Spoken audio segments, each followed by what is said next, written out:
بسم اللہ الرحمن الرحیم درود شریف پڑھیں اللہم صلی علی سیدنا و مولانا محمد معدن الجود والکرم والہ الکرام وابنہ الکریم وبارک وسلم صلاۃ و سلام علیک یا رسول اللہ صلی اللہ تعالی علیہ وسلم۔ آج کے درس میں بھی یہ بتایا جائے گا کہ غیبت اور کیا ہو سکتی ہے۔ اللہ تبارک و تعالیٰ نے جو فرمایا وَلَا يَغْتَبْ بَعْضُكُمْ بَعْضًا، کہ تم میں سے ایک دوسرے کی غیبت نہ کرے، اس کا مطلب کیا ہے اور یہ آیت کریمہ کس موقع پر نازل ہوئی، یہ اتنا ٹکڑا کس موقع پر نازل ہوا۔ شان نزول مروی ہے کہ اس آیت وَلَا يَغْتَبْ بَعْضُكُمْ بَعْضًا کی تفسیر میں حضرت عبداللہ ابن عباس رضی اللہ تعالی عنہما نے فرمایا کہ آیت کریمہ دو صحابیوں کے بارے میں نازل ہوئی تھی۔ اس کا واقعہ یہ ہے کہ نبی اکرم صلی اللہ تعالی علیہ وسلم نے ایک سفر میں دو غنی آدمیوں کے ساتھ ایک کم حیثیت صحابی کو ملا دیا تھا، دو مالدار صحابی اور ایک غریب صحابی کو ملا دیا تھا تاکہ وہ ان کے ساتھ کھا لیا کرے اور وہ منزلوں پر کام انجام دینے میں اپنے ساتھیوں سے پیش رہے، کام کرتا رہے، ان کے لیے اترنے کی جگہ کا بندوبست کرے اور ان کے مسالے سے متعلق جو ہو کرے۔ اور اس سفر میں حضرت سلمان کو بھی دو آدمیوں کے ساتھ ملا دیا گیا تھا، حضرت سلمان فارسی رضی اللہ تعالی عنہ۔ ایک دن وہ منزلوں میں سے ایک منزل پر اترے تو انہوں نے اپنے ساتھیوں کے لیے کوئی کام نہیں کیا کیونکہ انہیں نیند آ گئی تھی۔ ایک تو اس سے پہلے کا واقعہ بھی ہے حضرت سلمان کا۔ تو دونوں نے ان سے کہا کہ آپ حضور کی خدمت میں جائیے اور بچا ہوا کچھ سالن مانگ لائیے۔ حضرت سلمان چلے گئے۔ جب وہ ان کے پاس سے دور ہوئے، حضرت سلمان ان دو صحابیوں کے پاس سے دور ہوئے تو ایک نے دوسرے سے کہا یہ شخص اگر بالفرض فلاں کنویں کے پاس پہنچے تو اس کا بھی پانی کم سے کم ہو جائے۔ جیسے اب اس کو یہ صحابہ اکرام ہیں، مطلب یہ ہے کہ یہ جہاں بھی جاتا ہے کہ مالدار ہے تو غریب کر دیتا ہے، مراد یہ تھی ان کی، اگر یہ کنویں کے پاس بھی پہنچے گا تو کنویں کا پانی کم ہو جائے گا، یہ جملہ کہا تھا، مطلب ان کے جدا ہونے کے فوراً بعد ہی پانی کم ہو جائے۔ جب حضرت سلمان رضی اللہ تعالی عنہ سرکار صلی اللہ تعالی علیہ وسلم کی خدمت میں پہنچے اور ان کا پیغام پہنچا دیا تو حضور نے فرمایا جا کے ان سے کہہ دو کہ تم دونوں ابھی سالن تو کھا چکے ہو۔ حضرت سلمان نے واپس آ کر خبر دی تو وہ خود حضور کے پاس آئے اور عرض کیا حضور ہم نے ذرا سا بھی سالن نہیں کھایا ہے۔ فرمایا میں ضرور بے شک تمہارے دہنوں میں یعنی تمہارے منہ میں گوشت کی سرخی دیکھ رہا ہوں۔ یہ بھی علم غیب ہے کہ نہیں؟ کیونکہ اس وقت سلمان فارسی رضی اللہ تعالیٰ عنہ تو گئے تھے تنہا اور انہوں نے غیبت کہیں الگ کی تھی سرکار سے۔ عرض کیا حضور ہمارے پاس سالن کے اقسام میں سے کسی قسم کا بھی نہیں تھا اور نہ آج ہم نے گوشت کھایا ہے۔ فرمایا تم نے اپنے بھائی کی غیبت کی ہے، کیا تم پسند کرو گے کہ مردے کا گوشت کھاؤ؟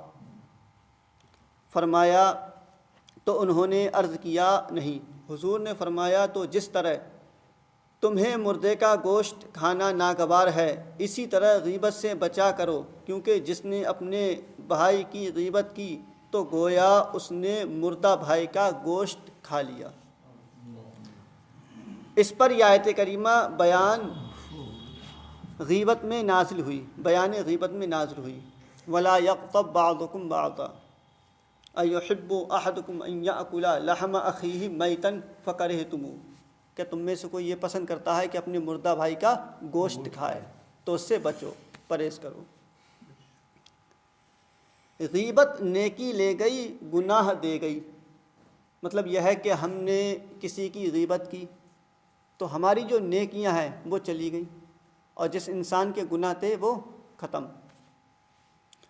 منقول ہے کہ کسی نے حضرت امام حسن بصری رحمۃ اللہ تعالی علیہ کو بتایا کہ فلاں شخص نے آپ کی غیبت کی ہے، تو آپ نے اس کے پاس تازہ عمدہ کھجوروں کا ایک بھرا طباق تحفے میں بھیجا اور کہلوایا کہ مجھے خبر ملی ہے کہ تم نے مجھے اپنی حسنات ہدیہ کی ہیں، اپنی نیکیاں دے دی ہیں، ان کا ثواب مجھے دے دیا ہے مراد۔ تو میں نے سوچا کہ اس پر آپ کی کچھ مکافات کروں، کچھ مدد کر دوں، پھر بھی میں معذرت چاہتا ہوں کیونکہ پورا بدلہ نہیں چکا جا سکا، کیونکہ آپ نے جو میری غیبت کی ہے اس سے نیکیاں مجھے ملی ہیں زیادہ، اور میں نے کیا دیا، تھوڑا سا دیا ہے، تو مجھے اس میں معذور رکھنا۔ ذکر کیا جاتا ہے کہ حضرت ابراہیم بن ادہم رحمۃ اللہ تعالی علیہ نے کچھ لوگوں کی ضیافت کی تھی۔ جب وہ کھانے کے لیے بیٹھے تو ایک غائب آدمی کو نوالا بنانے لگے، یعنی غیبت کرنے لگے۔ عام طور سے ایسا ہوتا ہے جو نہیں ہے تو پھر سمجھو اس کے تعلق سے اگر بات آ گئی تو اگر ایک نے شروع کیا، ٹھیک ہے، تو دوسرے میں ہاں وہ ایسا ہی ہے، پھر اس طریقے سے کرتے کرتے اس کو مجرم عظیم قرار دے دیتے ہیں کہ کتنا بڑا پاپی ہے، جیسے ہم تو دودھ کے دھلے ہوں، ہوتا ہے کہ نہیں؟ جی۔ یعنی اس کی غیبت کرنے لگے۔ تو ان سے حضرت ابراہیم نے فرمایا کہ اگلے لوگوں کا طریقہ تھا کہ وہ کھانے کی شروعات روٹی سے کرتے تھے، نہ کہ گوشت سے، اور تم نے گوشت سے ابتدا کی نہ کہ روٹی سے، کیونکہ تم نے غیبت پہلے کر دی تو تم نے اپنی مردہ بھائی کا گوشت کھا لیا۔